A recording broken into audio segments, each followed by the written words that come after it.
Welcome to Cooking with Tristan. Today we'll be making a gingerbread house using my grandfather's recipe. He is with me here today, and he used to be a commercial baker for over 40 years.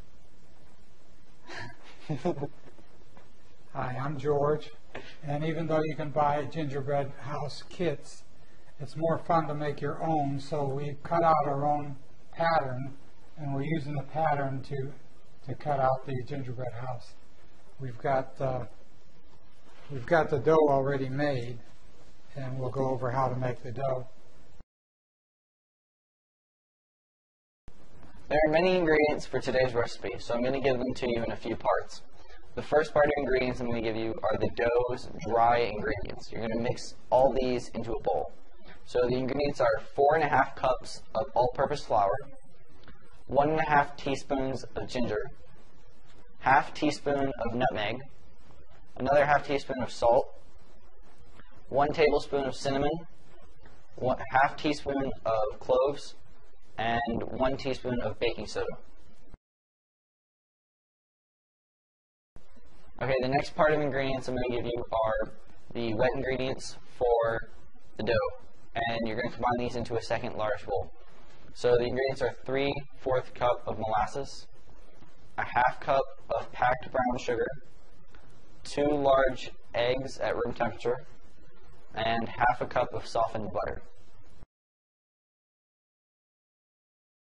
Okay, after all the wet ingredients are combined, we're going to take 1/3 at a time of the dry ingredients and incorporate that into the mixer. And then it doesn't take a lot of mixing, and then it becomes a putty-like dough like this. So, as I mentioned before, we've got the patterns cut out, and Tristan's rolling out the pieces now to make the rest of the house. Okay, the first step to making the actual gingerbread house is we have to roll out and cut each of our pieces of dough into different shapes we need to make the house. So a tip is use a lot of flour, because otherwise it'll stick and then you won't be able to move it onto your trays. And your trays should have parchment paper on them, so that way that doesn't stick to the trays either. So first we're going to take a rolling pin and we're going to roll it out. You don't want it too thick or too thin, and you want it just big enough so we can have the pieces.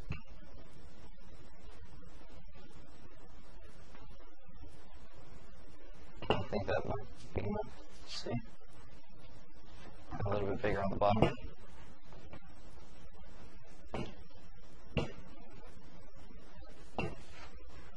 Okay, and then you can either use a knife, but for longer pieces, it's better to use a pizza cutter.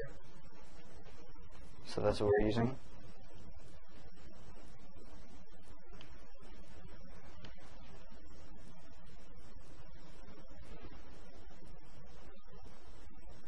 Alright, and just pull off the extra.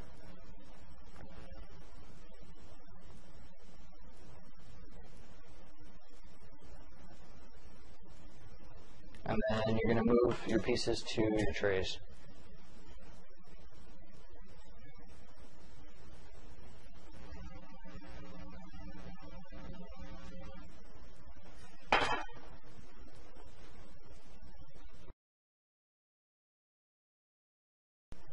We've preheated the oven to 350 degrees. We're going to bake approximately 20 minutes. And with a cookie type product, anything that's thin like that, it's still going to bake a little bit after you pull it out of the oven. So just keep that in mind. It doesn't have to be baked completely when you pull it out of the oven. Okay, we got 2 cups of 10x powdered sugar in here, a teaspoon of cream of tartar, and then we're going to kind of play this by feel, but it's going to be about 1/3 of a cup of fresh egg whites that are room temperature.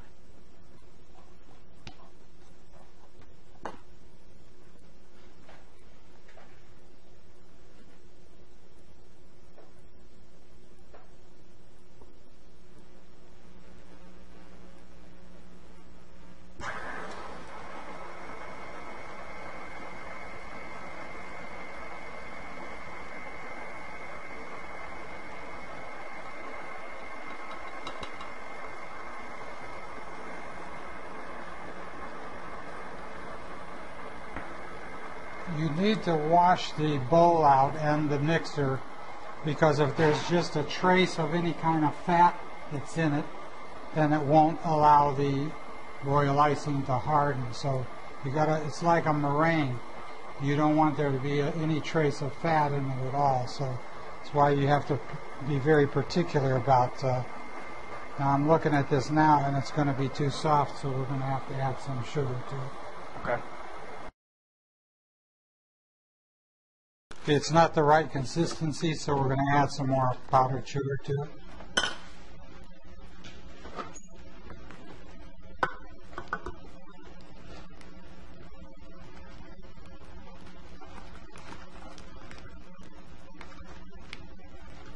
The consistency we have is really a good one for if you wanted to just do glaze on the top of a cookie.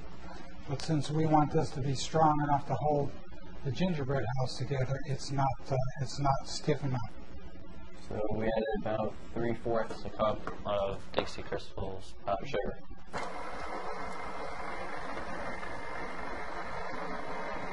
I think we'll probably put the rest of this in.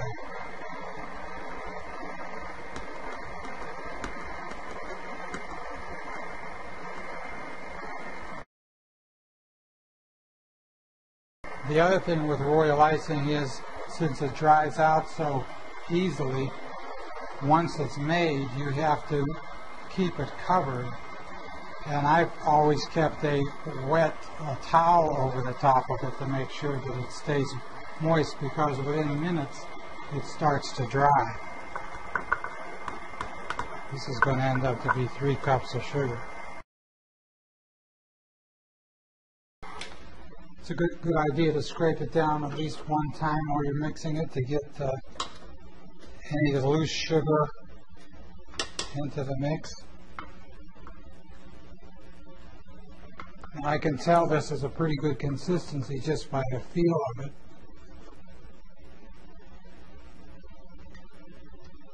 So it's going to cement the gingerbread house nicely.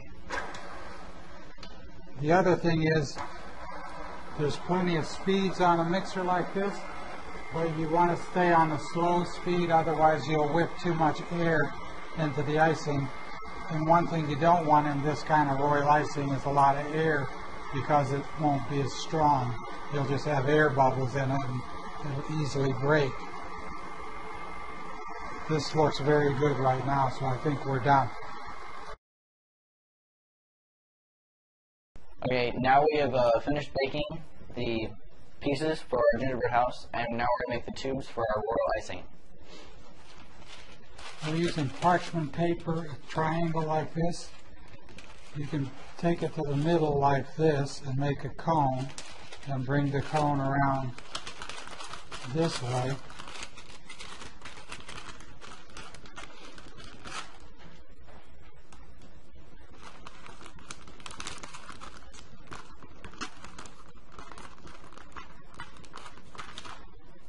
I have one that has icing in it.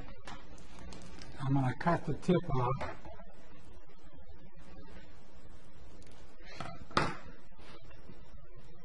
Put on a star tube.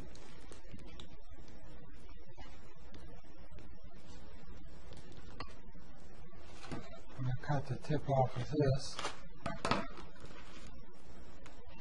Oops. Star tube goes right on the side there. I was explaining to Tristan that there's a lot of people that use bigger bags when they decorate. But what you have to remember is the bigger the bag is, the harder it is to squeeze. And this royal icing is stiffer anyway, so you want to make it easier on yourself. So it's a smart thing to do, to make a smaller bag that will fit in your hand like this. We've got all 4 walls laid out, and I'm going to put down a ribbon of royal icing at the base of each one of the walls.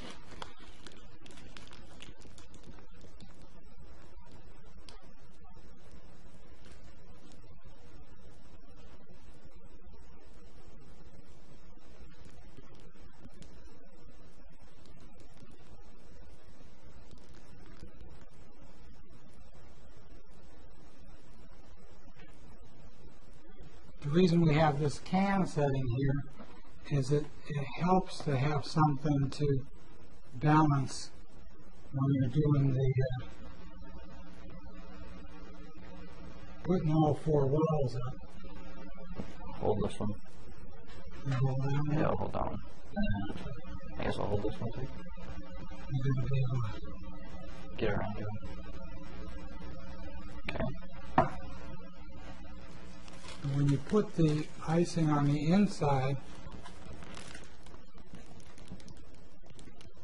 you're not going to see the inside of the house. So you can put as much icing on the inside wall as you want to, or you feel comfortable with.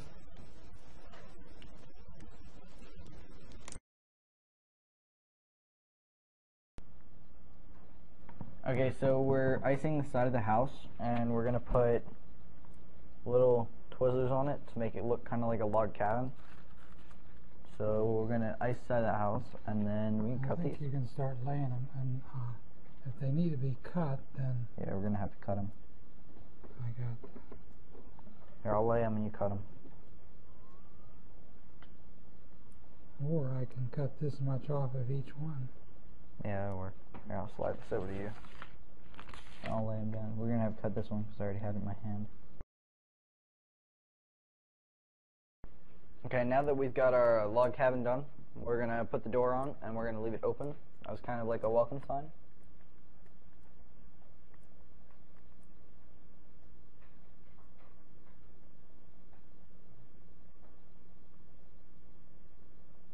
I'm gonna hold it there so it'll dry and mold.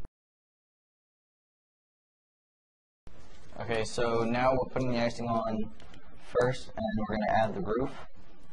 So we're going to do one side at a time.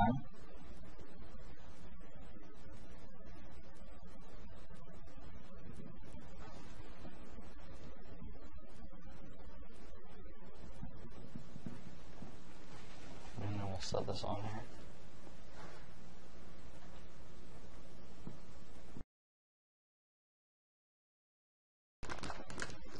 Okay, now that we've put our whole house together and we've added all this, we're going to decorate it, and you guys can decorate your houses however you want. We've just added the logs, so it looks like a log cabin, and we added the door and left it open, cut out some windows. But we're going to decorate ours, and you can decorate it with pretty much whatever you want: gumdrops, candy canes. Okay, now we've almost finished, and we're about to show you the finished product, but figured we'd show you how we did our roof. We used graham crackers and we overlapped them to look like shingles. And all you have to do is just line the icing across the top and then just put it on the top. Because it overlaps, it won't reach on the bottom. And you just want it to line up on both sides. To make it even, we started by putting the one in the middle at the bottom and then moving it out. And then from there, it doesn't matter which way you go.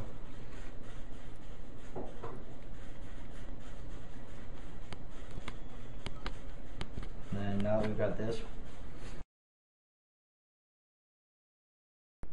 Okay, our house is finished now, and we just used graham crackers, peanut M&Ms, and Twizzlers, and then some mint chocolate candy canes. So I think our house came out pretty good, and thank you, Grandpa George, for My pleasure. teaching me how to make a house, and thank you for watching Cooking with Tristan and GourmetFoodGiftPeople.com.